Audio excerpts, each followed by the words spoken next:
नमस्कार, नियमित कार्यक्रम 6 प्रश्नमा यहाँलाई स्वागत छ। म राजीव खत्री। अन्ततः निर्वाचन आयोगले जनता समाजवादी पार्टीको आधिकारिकता सम्बन्धी विवाद टुङ्ग्याइदिएको छ। उपेन्द्र यादव पक्षलाई आधिकारिकता दिएपछि महन्त पक्षले अब नयाँ पार्टी गठन गर्नुपर्नेछ। यसको औपचारिक घोषणा भने महन्त ठाकुर पक्षले नयाँ दल दर्ता गरेपछि हुनेछ। यादव पक्षलाई आधिकारिकता दिएको आयोगले पनि ठाकुर पक्षलाई प्रचलित कानुन अनुसार नयाँ दल दर्ता गर्न सक्ने बताएको छ। जनता समाजवादी पार्टी जसपाले आधिकारिकता उपेन्द्र यादव पक्षले पाएसँगै अर्का अध्यक्ष महन्त ठाकुरको 6 दशक लामो राजनीतिक जीवनको उत्तार्धमा पार्टी विहीन बन्नुभएको छ। आज हामी ठाकुर पक्षको अबको बाटो के हुन्छ भन्ने सन्दर्भमा रहेर कुराकानी गर्दैछौँ। हामीसँग हुनुहुन्छ जसपाका नेता सुरेन्द्र झा। सुरेन्द्रजी, यहाँलाई स्वागत छ। धन्यवाद। आराम हुनुहुन्छ? ठिकै छु। अब 1 वर्ष अघि अध्यादेश मार्फत ओली सरकारले पार्टी फुटाउन सक्ने व्यवस्था ल्याएको थियो र त्यो समयमा एक प्रकारले भन्ने हो भने उपेन्द्र यादवलाई यहाँहरूले रेस्क्यु गर्नुभएको थियो।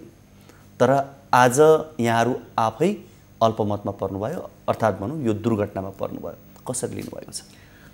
अत्यन्तै दुःखद क्षण हो यो। हजुरले भने जस्तै जुन भन्नुभयो, विगतमा हामीले उपेन्द्रजीलाई रेस्क्यु भन्दा पनि मलाई के लाग्छ भने त्यति बेला मधेस आन्दोलन कमजोर हुनु हुँदैन, पहिचानवादी आन्दोलन कमजोर हुनु हुँदैन, संहितावादी शक्ति चाहिँ कमजोर हुनु हुँदैन र हाम्रो प्रदेश 2 मा सरकार थियो। त्यो गठबन्धनको सरकार हो र गठबन्धन गरेरै हामीले जनमत चाहिँ पाएका हौँ र अहिलेको जुन सङ्घीय सांसदहरू हुनुहुन्छ अधिकतर चाहिँ प्रदेश 2 बाट हुनुहुन्छ, जहाँनिर हामी गठबन्धन बनाएर तत्कालीन समाजवादी पार्टी र पूर्व राजपा नेपाल जनताको बिचमा गएका थियौँ र हामीलाई के बोध भयो भने केपी ओलीजीले जुन यो दल फुटाऊ भनेर विधेयक ल्याउनु भयो, अध्यादेश ल्याउनु भएको थियो, त्यसले चाहिँ नै मधेसको आन्दोलन कमजोर पार्ने, पहिचानवादी आन्दोलन कमजोर हुने, त्यसले गर्दाखेरि हामी चाहिँ मिल्नुपर्छ भन्ने हामीलाई लाग्यो र अनकन्डिसनली राति तपाईँको 11:30 बजे हामी समानताको आधारमा पार्टी चाहिँ एकीकरण गऱ्यौँ र उपेन्द्रजीले त्यो रातिको म उहाँको चाहिँ मानस पटल र उहाँको चाहिँ व्यथा म सम्झिन्छु। त्यसलाई चाहिँ हामीले मलम लाउने काम मात्रै होइन कि सिधै अङ्कमाल गऱ्यो र अनकन्डिसनली उहाँलाई चाहिँ तपाईँकै शब्द सापटे लिँदाखेरि उहाँले रेस्क्यु गरेको परिस्थिति थियो र यसले एउटा आम तराई मधेस क्षेत्रमा समग्र देशमा चाहिँ नै एउटा ठुलो सन्देश गएको थियो कि सत्ताको चाहिँ नै षड्यन्त्रमा पार्टीहरू पर्नु हुँदैन र दल चाहिँ फुट्नु हुँदैन, टुट्नु हुँदैन, स्थायित्व हुनुपर्छ, स्थिर सरकार हुनुपर्छ भन्ने जुन यो अहिलेको संविधानको मर्म छ, त्यसलाई चाहिँ नै तत्कालीन समाजवादी पार्टी र राजपा नेपालले जोगाउन सफल भयो भन्ने एउटा सन्देश हामी प्रवाहित गर्न सकेका थियौँ र उद्देश्य के थियो भने यो देशमा वैकल्पिक शक्ति निर्माण गर्ने। हुन त म आलोचनात्मक समर्थन गरिरहेको व्यक्ति हुँ। मैले चाहिँ के भन्दै आएको विषय हो भने उपेन्द्रजीकै पनि राजनीतिक हिसाबले हेर्नुहुन्छ भने 15 वर्षदेखि उहाँ सत्ताको वरिपरि नै हुनुहुन्छ। महन्तजीहरू त तपाईँले भने जस्तै 6 दशक लामो इतिहास छ, राजेन्द्रजीहरूको 30 वर्ष पुरानो इतिहास छ, अशोक राईजीहरूको पनि लामो इतिहास छ, बाबुरामजीहरू जनयुद्ध लडेर आउनु भएको थियो भन्दाखेरि यी पात्रहरू कोही पनि नयाँ होइनन् र समकालीन चाहिँ तत्कालीन आफ्नो पार्टीहरूभित्र चाहिँ नै टेस्टेड भइसकेको व्यक्तिहरू, नेतृत्वमा बसिरहेको व्यक्तित्वहरू र काहीँ न काहीँ उहाँहरूले प्रयोग पनि गरेर आउनुभयो र सबै ठाउँमा प्रयोगमा असफल भइसकेको व्यक्तिहरूको एउटा झुन्ड थियो, समूह थियो र यो समूहले चाहिँ वैकल्पिक शक्ति निर्माण गर्न सक्छ भनेर जुन उद्घोष हामीले गऱ्यौँ त्यसमा म चाहिँ शङ्कास्पद हुँदाहुँदै पनि, संदिग्ध हुँदाहुँदै पनि आलोचनात्मक समर्थन गर्ने एउटा पात्र म हुँ। त्यसैले आज जुन परिस्थितिमा हामी संवाद गर्दैछौँ यसले के देखायो भने त्यस अवस्थामा एकीकरण गर्ने अवस्थामा जुन एउटा शङ्का थियो, एउटा चाहिँ बौद्धिक जगतमा आलोचनात्मक समर्थन थियो त्यो यो पार्टीको उद्देश्यप्रति, आज उहाँहरू सफल हुनुभएको छ। उहाँहरूको भनाइ चाहिँ शङ्का चाहिँ आज साबित भयो कि हिजोको परिघटनाले चाहिँ जसपा पार्टी फुटेको छ तर समग्रमा चाहिँ 2007 सालदेखि चाहिँ उपनिवेशीकरणको शिकार भएको तराई मधेसको जनता जसले आफ्नो राष्ट्रियताको लागि यो देशमा लड्दैछ, समानताको लागि लड्दैछ र सँगसँगै तपाईँको हिमाल पहाड मधेसको चाहिँ समग्र राष्ट्रको चाहिँ एउटा मियो बनेर चाहिँ अगाडि बढ्न सक्नुपर्ने, शक्ति निर्माण गर्नुपर्ने पार्टी आज छिन्न भिन्न भयो। होइन, अब यहाँले जसरी भन्नुभयो पार्टीका दलका नेताहरूको पृष्ठभूमि बताउँदै गर्दा र यहाँले वैकल्पिक शक्ति भन्दै गर्दा यो वैकल्पिक शक्ति भन्ने चाहिँ जनतालाई देखाउने कार्ड मात्रै हो भन्छन् एक थरीले, होइन? अर्को थरी मैले यहाँ जोड्न खोजेको चाहिँ अब तत्कालीन अवस्था चाहिँ सत्ता समीकरणकै समस्याका कारणले पार्टी फुट्यो भन्ने सन्देश त गयो, तर अरू के कारणले गर्दा चाहिँ अहिले पार्टी फुटको अवस्था आयो, यो अवस्थासम्म आइपुग्यो भन्ने यहाँलाई लाग्छ? होइन, अहिले पनि के छ भने अब 2-3वटा विषय छ। मैले भने नि यो जुन हामी एकीकरण गरेको थियौँ यसमा अलिकति के थियो भने विभिन्न पक्षबाट तपाईँको विभिन्न स्कुलिङबाट चाहिँ नै नेताहरू आउनुभएको थियो, कार्यकर्ताहरू आउनुभएको थियो। अब एकदमै र्याडिकल कम्युनिस्ट, मेरो विचारमा असहमत हुनेको टाउकै काट्नुपर्छ भनेर चाहिँ नि हिँडेको आन्दोलन, 17,000 को चाहिँ नि बलिदानी दिएको आन्दोलनको दोस्रो व्यक्तिको रूपमा बाबुरामजी हुनुहुन्थ्यो।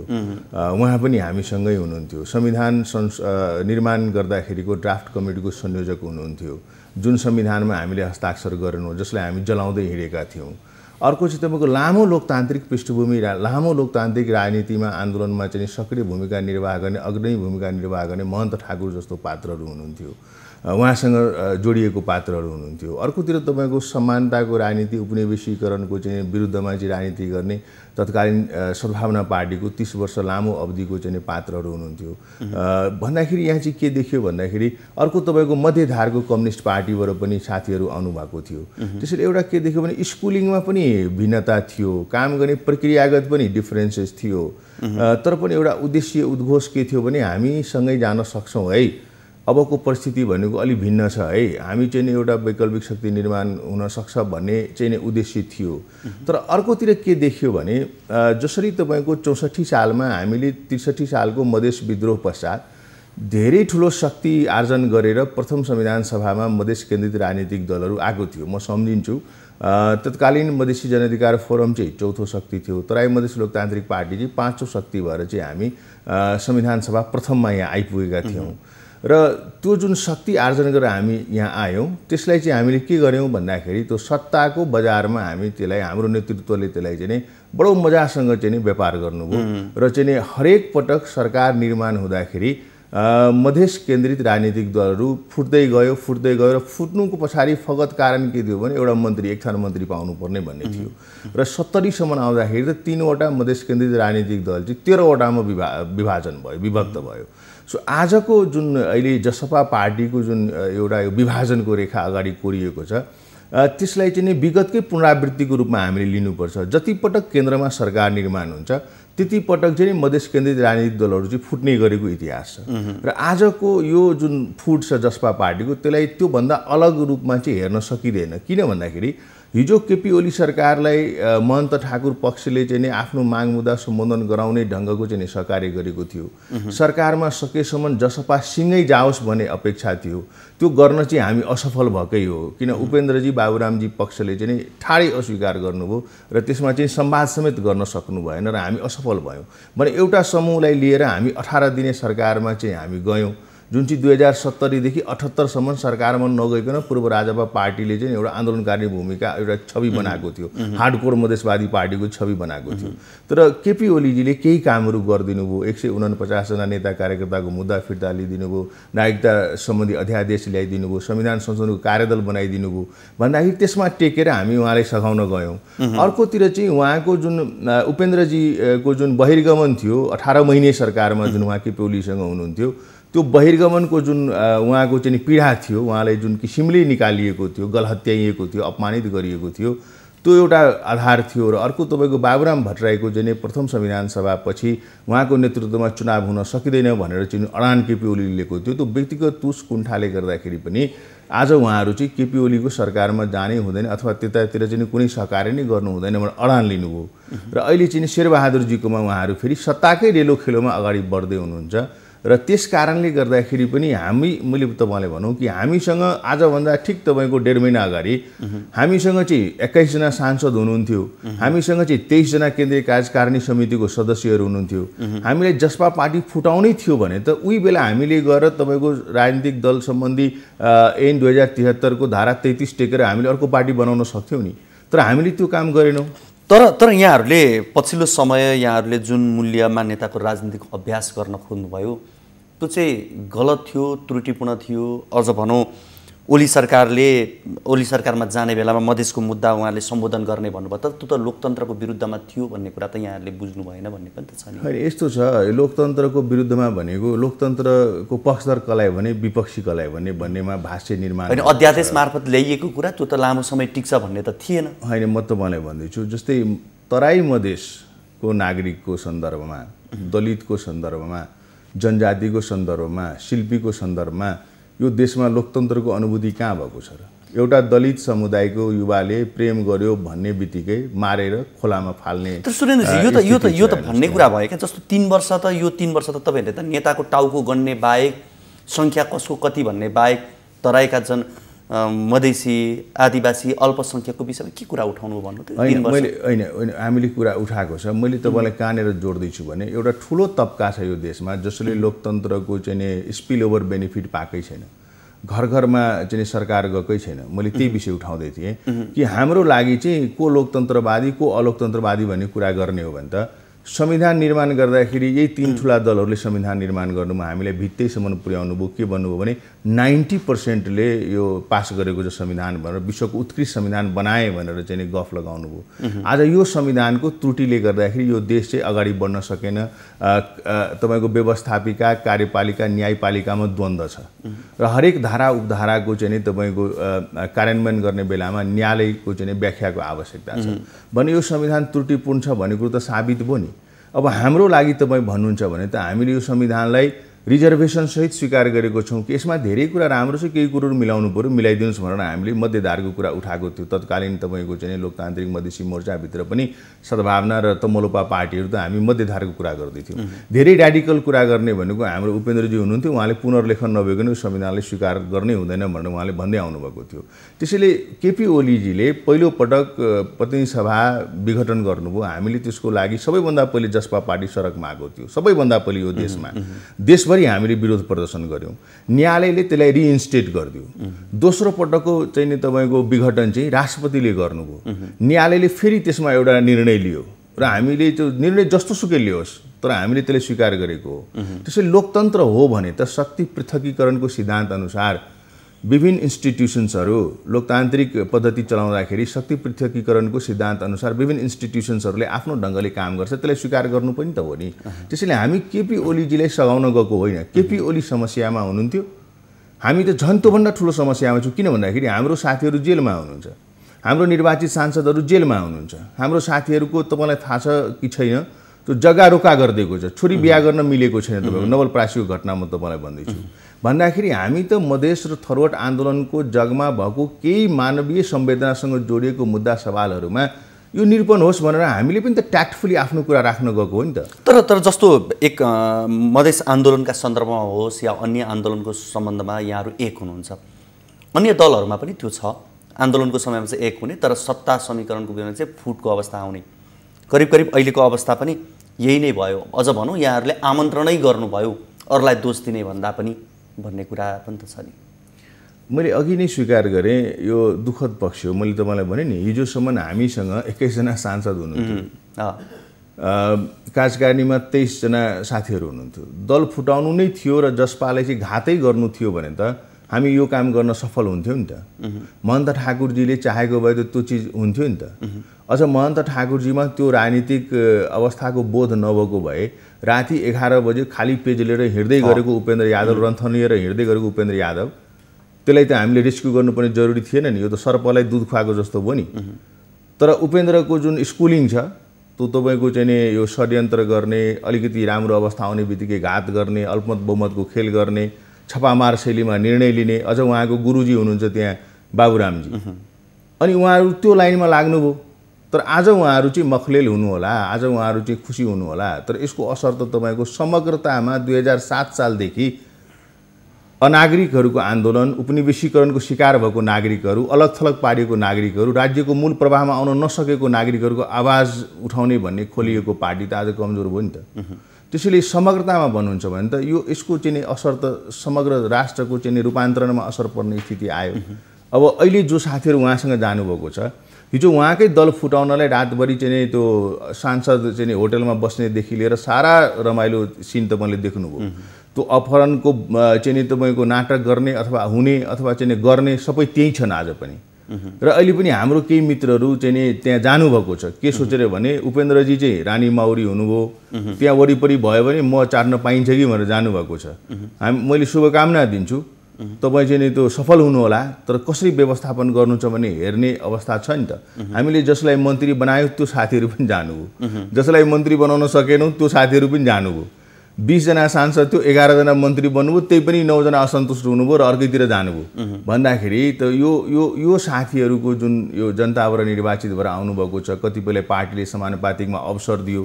आज त उहाँको क्षेत्र त्यो तराई मधेस अथवा देशको नागरिकले त देखिराखेको छ नि, उहाँहरूले किन जानुभयो, के गर्न खोज्दै हुनुहुन्छ, यसको असर कहाँनिर पर्छ, अथवा उहाँहरूको चरित्र उहाँहरूको छवि त भोलि गएर त्यहाँ देखिन्छ नि त। त्यसैले म तपाईँलाई के भनौँ भने आज म अल्पमतमा देखिए पनि, आज हाम्रो ग्रुप अल्पमतमा देखिए पनि, महन्तजी अल्पमतमा देखिए पनि, प्राविधिक रूपले सङ्ख्याको रूपले मलाई के लाग्छ भने तत्काल तपाईँको हप्ता 10 दिन बित्नुहुन्छ हामी फेरि बहुमतमा आउँछौँ। स्थिति यस्तो छ। किन भन्दाखेरि लोभी पापीहरूको झुन्ड चाहिँ तपाईँको धेरै दिनसम्म चल्दैन।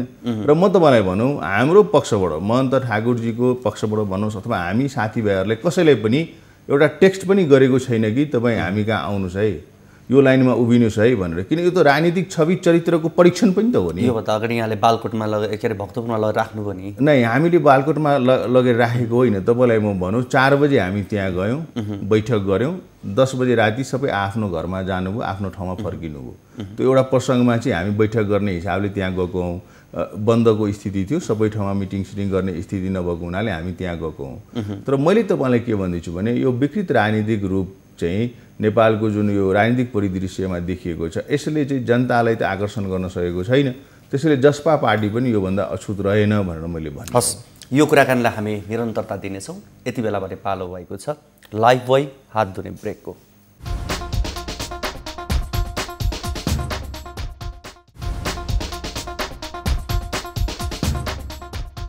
कार्यक्रम 6 प्रश्नमा यहाँहरूलाई फेरि पनि स्वागत छ। आज हामी कुराकानी गरिरहेका छौँ जसपाका नेता सुरेन्द्र झासँग। सुरेन्द्रजी, यहाँलाई फेरि पनि स्वागत छ। धन्यवाद। अब यो कुनै पनि ठुलो दल, त्यो कङ्ग्रेस, एमाले, माओवादीका लागि मधेसी दलहरू, मधेसका शक्तिहरू एक ठाउँमा हुनु त्यो सुखद पक्ष त पक्कै थिएन। अब उनीहरूको साङ्गठनिक राजनीतिक चुनौती भनेको यहाँहरू नै हुनुहुन्थ्यो। अब यहाँहरू एक ठाउँमा आइसकेपछि यो कहीँ न कहीँ यो फुट ल्याउनु या तपाईँहरूलाई फुटको अवस्थामा ल्याउनु, त्यो अध्यादेश ल्याउँदादेखि आजको समयसम्म त्यो देखिन्थ्यो नै। ठुला पार्टीहरूको स्वार्थमा जसपा विभाजन भयो अहिले आएर भनियो भने कतिको सही हुन्छ? अब यो मिल्दोजुल्दो परिस्थिति चाहिँ देखिन्छ। यो विगतदेखि नै मैले अघि पनि भने तपाईँलाई कि डिभाइड एन्ड रुल भन्ने जुन छ नि, त्यसकै निरन्तरता पनि देखिया छ। र थाई सत्ता, पर्मानेन्ट इस्टाब्लिसमेन्ट भन्नुहोस् अथवा ठुलो राजनीतिक दलहरू भन्नुहोस्, उहाँहरूको लागि त यो खुसीको अवसर हो नि त। किन उहाँहरूले खोजेकै त्यही हो, चाहेकै त्यही हो होइन। परम्परागत पार्टीको रूपमा आइसकेको ठुलो पार्टीहरू चाहिँ नै आफ्नै सङ्गठन चाहिँ अर्गनाइज गर्न नसक्ने अथवा लथालिङ्ग हुने अवस्थामा भर्खर खोलेको दलहरू र चुस्तदुरुस्तको साथ अगाडि बढ्ने दलहरू, साङ्गठनिक रूपले पनि चुस्तदुरुस्त, तपाईँको वैचारिक रूपले पनि प्रष्ट भएको दलहरू अगाडि आयो भने त मत काटिँदाखेरि त नागरिक त त्यही हो, जनता त त्यही हो, उहाँहरूकै मत काटिने हो। त्यसैले त्यो हिसाबले तपाईँको जुन यो इलेक्टोरल प्रोसेसको जुन हाम्रो राजनीति छ त्यसमा चाहिँ जुन ढङ्गको हाम्रो यो चुनावी प्रक्रिया छ त्यसमा चाहिँ नि उहाँहरूलाई त हाइसन्चो नै भएको छ। र एउटा कुरा चाहिँ म तपाईँहरूको चाहिँ मिडियाबाट चाहिँ एउटा के भन्न चाहन्छु भने तराई मधेसको नागरिकहरू खास गरिकन अधिकतर जहाँनिर हाम्रो आधार क्षेत्र छ त्यहाँको युवा जनशक्तिहरू, युवा नागरिकहरू जसले मधेस आन्दोलनमा बडो चाहिँ उहाँहरूकै योगदानले आज यो यहाँसम्म आएको हो, उहाँहरूकै शहादतले पनि यहाँसम्म आएको हो। एउटा मनोविज्ञान के छ भने तराई मधेसको नागरिकहरूको कि हामीले भोट दिएको दलहरू आजको डेटमा चाहिँ हामीले सङ्ख्यात्मक हिसाबले चाहिँ राष्ट्रिय पार्टी हौँ, तर आधार क्षेत्रको हिसाबले हामी क्षेत्रीय पार्टी नै हो। त्यसैले उहाँहरूको अपेक्षा के हुन्छ भने यो पार्टीको नेताहरू चाहिँ केन्द्रमा जाँदाखेरि कुनै ठुलो पार्टीको चाहिँ भातृ सङ्गठन नभनोस्, वर्गीय सङ्गठन जस्तो नहोस् भन्ने चाहना राख्छ। त्यो चाहनालाई चाहिँ हामीले मिट गर्न सकिराखेको छैनौँ। हाम्रो नेतृत्वहरू चाहिँ त्यसमा असफल भइराख्नु भएको छ। हामी चाहिँ कहिले एउटाको पक्षमा उभिदिन्छौँ, कहिले अर्कोको पक्षमा उभिदिन्छौँ र हाम्रो समस्या फेरि जहाँको ती छ। मैले तपाईँलाई भनौँ 64 सालदेखि जुन विषय हामीले उत्थान गरेका छौँ, 64 सालमा तपाईँको चाहिँ नि फागुन 16 गते होला तपाईँको 8 बुन्दे सहमति भएको थियो तपाईँको भारतको रोभरमा तत्कालीन राष्ट्र प्रमुख गिजाबाबुसँग। त्यो 8 बुन्दे सम्झौता हामीले गऱ्यौँ, त्यो हाम्रो रोड म्याप हो, हामी हिँड्नुपर्ने बाटो हो, तर त्यो क्रियान्वयन भएन। त्यसको लागि हामीले कहिले चाहिँ त्यो दबाबहरू चाहिँ सिर्जना गर्न सकेनौँ, कता कता हाम्रै नेतृत्व पनि त्यो बिर्स्यो कि भन्ने पनि लाग्छ। त्योभन्दा पहिले उपेन्द्रजीले प्रथम मधेस आन्दोलनमा 22 बुन्दे सहमति चाहिँ उहाँको नेतृत्वमा भएको थियो। म चाहिँ त्यो आन्दोलनमा सिरामा चाहिँ सक्रिय भूमिकामा थिएँ र त्यो आन्दोलनको 22 बुन्देलाई अलिकति परिष्कृत ढङ्गले पोलिटिकली चाहिँ ठोस दस्तावेज चाहिँ 8 बुन्दे सहमतिमा हामीले चाहिँ त्यो ल्यायौँ। त्यो कार्यान्वयनको अवस्थामा छैन र अहिले हामी यहाँ आउँदाखेरि त कहिलेकाहीँ कस्तो पनि भयो भने मधेसको सवालमा राजनीति गर्ने, मधेसको नागरिक जहाँको त्यहीँ हुने, त्यहाँको चाहिँ त्यो दलितको समस्या जहाँको त्यहीँ हुने, त्यहाँको छुवाछुतको समस्या जहाँको त्यहीँ हुने, सामाजिक विकृति विसङ्गतिहरूको समस्या जहाँको त्यहीँ हुने। तर त्यो मुद्दा उत्थान गरेको व्यक्तिहरू चाहिँ तपाईँको एकदम रमाउने, धनी हुने, अकुत सम्पत्ति आर्जन गर्ने, काठमाडौँमा तपाईँको 4वटा घर बनाउने भन्दाखेरि त के देखियो भने जुन समुदायको समस्या उत्थान गरेर म नेतृत्वमा आउँछु अथवा नेतृत्व चाहिँ गर्ने अवसर पाएँ, ती सबै साथीहरू चाहिँ बैतरनी पार भए, तिनीहरूको सबैको जीवनशैली चाहिँ सुधार भयो। त नागरिकको समस्या त जहाँको त्यहीँ छ, अनागरिकभरि बस्नु परेको छ। नागरिकता सम्बन्धी अध्यादेश आउँदाखेरि भीम रावलले विरोध गरेको म बुझ्न सक्छु, किन विरोध गरे उनले भनेर, किन उसले पोलिटिकल कारणले विरोध गरे, जनतालाई भ्रमित गर्नले विरोध गरे। तर उपेन्द्र यादवले विरोध गरेको कुरा म बुझ्न सक्दिनँ। र त्यो नागरिकता सम्बन्धी अध्यादेश आउँदाखेरि म तपाईँलाई भनौँ 5.5 लाख युवा जुन आज बेरोजगार छ, त्यो भनेको चाहिँ के भन्छ अनागरिक भएर बस्नु परेको, जस कारणले उहाँहरू बेरोजगार छ, अध्ययन गर्न सकेको छैन, बाहिर जान सकेको छैन। म तपाईँलाई भनौँ त्यो 5.5 लाख नागरिकहरू युवाहरू तपाईँको चाहिँ त्यसको 70-80% त तपाईँको पहाडको जिल्लाहरूबाट। होइन, अब यो चाहिँ अलिकति जस्तो मधेसमा आधारित पार्टी भएर पनि जसपाले मधेसको नामै छोडिसकेको थियो। अझ भनौँ अब यो जसपा बन्नुभन्दा अगाडि नै यो भइसकेको थियो। यो थ्रेसहोल्डका कुरा पनि होलान्, आफूलाई राष्ट्रिय पार्टीको रूपमा पर्ने हो कि नपर्ने हो भन्ने डर पनि होला। यस कारणले गर्दा पनि तराई केन्द्रित दलले तराईका मुद्दामा भन्दा अन्य उसमा चाहिँ ध्यान दिन थाले भनेर भन्छन् कि। अब यो बरमजी आमा भन्छ कि यो चाहिँ बुढा बाको असली कसको भन्ने, बैद्यनाथ पेरावाला भन्छ कि यो असली कसको भनेर। त्यो नाम मात्रै लेख्दाखेरि नै तपाईँको चाहिँ त्यो सबै कुरो हुन्छ भन्ने चाहिँ मलाई लाग्दैन। भएको भए राम्रो होइन, म फेरि त्यसको विरोध गरेको होइन, भएको भए राम्रो। तर नाम चाहिँ तपाईँ राख्नुहुन्छ कुनै एउटा क्षेत्रलाई अथवा चाहिँ त्यो वर्गलाई चाहिँ आकर्षित गर्ने, तर त्यो अनुसारको क्रियाकलाप भएन भने त समस्या भयो नि त।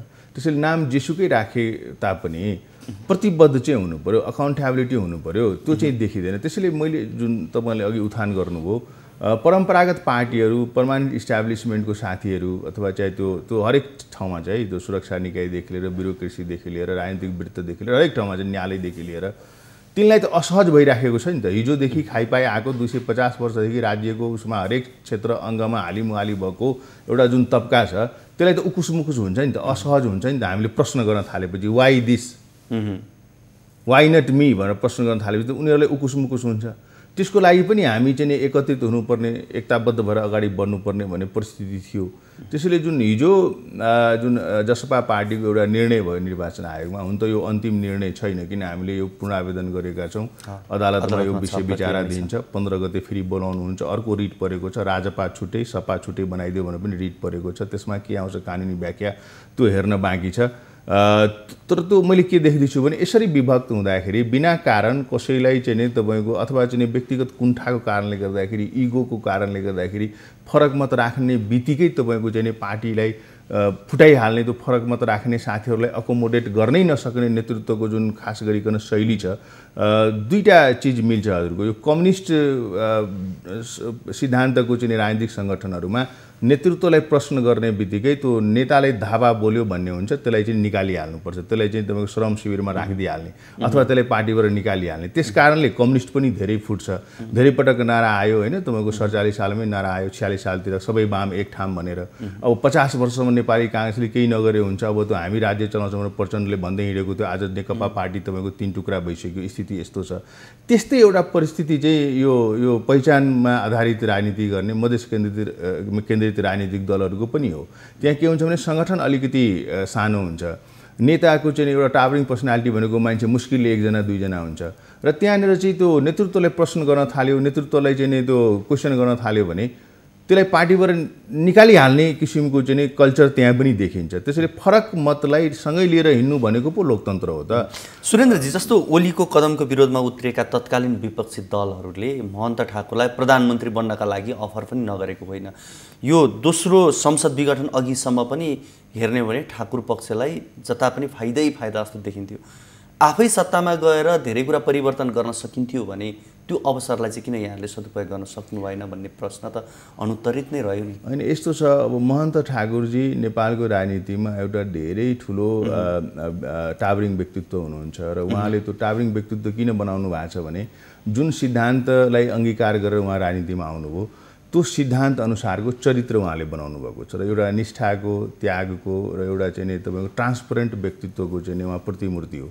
र नेपालको राजनीतिमा धेरै पटक मन्त्री बनिसकेर, उपसभामुख बनिसकेर, सत्ताको केन्द्रमा भएको नेपाली काङ्ग्रेस जस्तो पार्टीको पनि चौथो पाँचौँ नेतृत्वमा 40 वर्ष 45 वर्षसम्म काम गरेको नेता आज उहाँको जीवनशैली, उहाँको चाहिँ नि त्यो सबै कुरो जनताको सामुन्नेमा छ। त्यसैले उहाँलाई प्रश्न गर्ने ठाउँ छैन। मैले तपाईँलाई भनौँ 14 वर्ष अगाडि उहाँले मन्त्री सांसद पद परित्याग गरेरै चाहिँ नि मधेसको राजनीतिमा उहाँ आउनुभएको हो र मधेसको राजनीतिमा आउँदाखेरि उहाँ क्षेत्रीयताको राजनीतिमा आएको होइन। उहाँले भनेको विषय के हो भने लोकतन्त्र हामीले ल्यायौँ, तर लोकतन्त्रको अभ्यास पनि गऱ्यौँ, म त्यो प्रक्रियामा पनि थिएँ, तर अझै पनि यो लोकतन्त्रको चाहिँ नि बेनिफिट्सहरू चाहिँ आम नागरिकको घर दैलोमा पुगेन र मधेस अलिक पछाडि छ। मधेस अलिक पछाडि छ, त्यसैले त्यसलाई चाहिँ अलिकति बढी हेर्नुपर्छ, अलिकति बढी बोल्नुपर्छ। दलित पछाडि छ, त्यसलाई अलिकति बढी बोल्नुपर्छ भनेर उहाँ चाहिँ मधेसको राजनीतिमा आउनुभयो। तर तपाईँले भने जस्तै हामी सरकार निर्माण चाहिँ कहीँ कसैले भाषण गरेर शुभेच्छा राखेर हुने होइन। त्यो शुभेच्छा राख्ने सम्पूर्ण सबैजनालाई हार्दिक बधाई दिन चाहन्छु म उहाँको बिहाफमा पार्टीको तर्फबाट। तर के छ भने 2/3 नजिकको सरकारको प्रमुखहरूले त यहाँ सत्ता चल्न दिँदैन भने 32 जना सांसद भएको, त्यसमा पनि एउटा फ्र्याक्सनको मात्रै नेतृत्व गरेको 20-21 जना सांसद भएको नेताको हिसाबले महन्तजी जस्तो सिनियर प्रबुद्ध चाहिँ नेता त्यो हट सिटमा बस्ने बित्तिकै काम गर्न सफल हुनु होला भन्ने पनि त छैन। अब हामी एकदमै कार्यक्रमको अन्त्यमा चाहिँ मैले एउटा प्रश्न चाहिँ मैले यहाँलाई सोधिहालेँ। विशेष गरी कार्यकारिणी समिति र संसदीय दलमा 40% पुग्नुपर्ने हुन्छ, त्यो अवस्था अहिले देखिएको छैन। 0बाट जान सक्नुहुन्छ यहाँहरू?